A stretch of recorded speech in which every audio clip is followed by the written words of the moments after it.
Hello GPT, you have to ask me the questions of the Python, and I am here ready to and tell you the Python questions, Python answers. Ah, got it. Thanks for clarifying. Let me give you a question then. How about this? Can you explain what a list comprehension is in Python and give a simple example of how you would use it? Yeah, definitely, I can tell you what is a list comprehension. So it's a quick way to make a list, like in a single of like with the single line of code, we can easily make a list. Exactly. That's a great summary. And you can also include conditions in them, right? For example, if you wanted a we list of squares of all even can numbers from 1 to easily 10, you could write a like list comprehension for that. do everything like for loop and conditions, lambda function. Absolutely. Why don't you give it a shot? You can write a small piece of code that uses a for loop, maybe add a condition to filter some numbers, and then even incorporate a lambda function. Once you try, I can help you fine tune it or walk through it. No, you have to ask me the another questions of the Python. Ah, sure thing. Let me ask another one. Can you explain what a dictionary is in Python and how you would access, say, a value for a given key? Yeah, definitely. Dictionary is a data structure in Python, and it stores data in key value pairs where key always unique, and it uses a parenthesis, and we have for accessing the value we can easily uh, access it using it's I can write the code how I can tell you here, like I can tell if you have a variable like data, then we can easily get the value like data, and then square bracket, inside a square bracket we can write the name, then we can easily get the value of the name.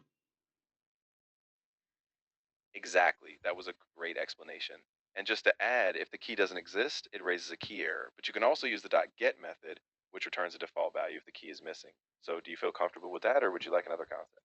Yeah, of course, get keyword like it's a great because it does not gives us the error if there is nothing exists, then it is not going to be give the error like key error. So it's a like a friendly get thing. Yeah, exactly. It's super handy, especially when you're not sure if the key is there. You can even set a default value so it returns something like not found or zero if the key is missing. So, ready for another question? Yeah, I'm ready. Awesome.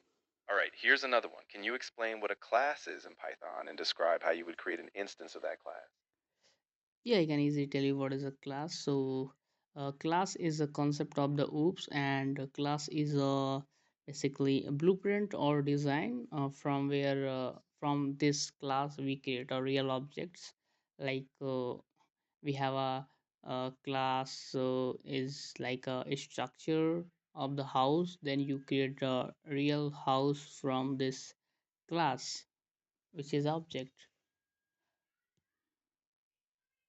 Perfect analogy. And yeah, once you define a class, you can create instances by calling it like a function.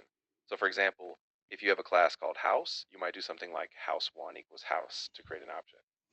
Yeah, Want another question on? definitely. And if we have a variable like x equals to 10, it means we have a variable with the name x which is pointing to the object 10. And if we are going to find the type of that variable, then we are going to get int class. So from integer, we have an int class, and from int class we are making a object which is 10 from the variable 10 from the variable x. Exactly. That's a great breakdown. Every value in Python is essentially an instance of some class, like int for numbers, str for strings, and so on. So, yeah, that's a nice way to think about it. Variables are just references to objects created from classes. Move to the another question. Of course. Here's a new one. Can you explain what a try except block is in Python and give an example of when you might use it? Yeah, try except block basically we used to show the friendly messages like Try, basically we try some condition inside try block, and we some try something. If there is something wrong in the try block, then we pass to the accept block. Then if there is an error in the try, then we pass it to the accept, and accept do the something which is like it should do. If there is nothing in the, then we will pass to the another clause. Exactly. That's a great explanation. And just to add, you can also specify different types of exceptions, like catching a value error or a found not found error. So you can handle different issues in Yeah, several like ways. Would you like to? we have a lots of exception, like catching a, so it's like value error, file not found, uh, zero divisor order, or zero division order. And if you don't want to remember all these things, then we can easily use accept exception as ERR. So I think that's the good thing here, that we can use only one sentence, which is accept exception as ERR.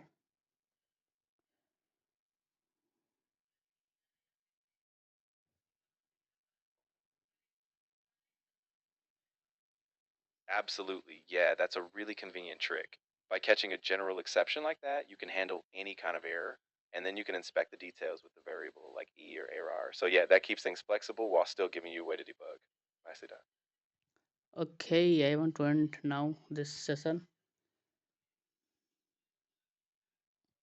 Of course. It was really great practicing with you. If you ever want to come back and do War Python or just keep up with your English, I'm here to help. Take care.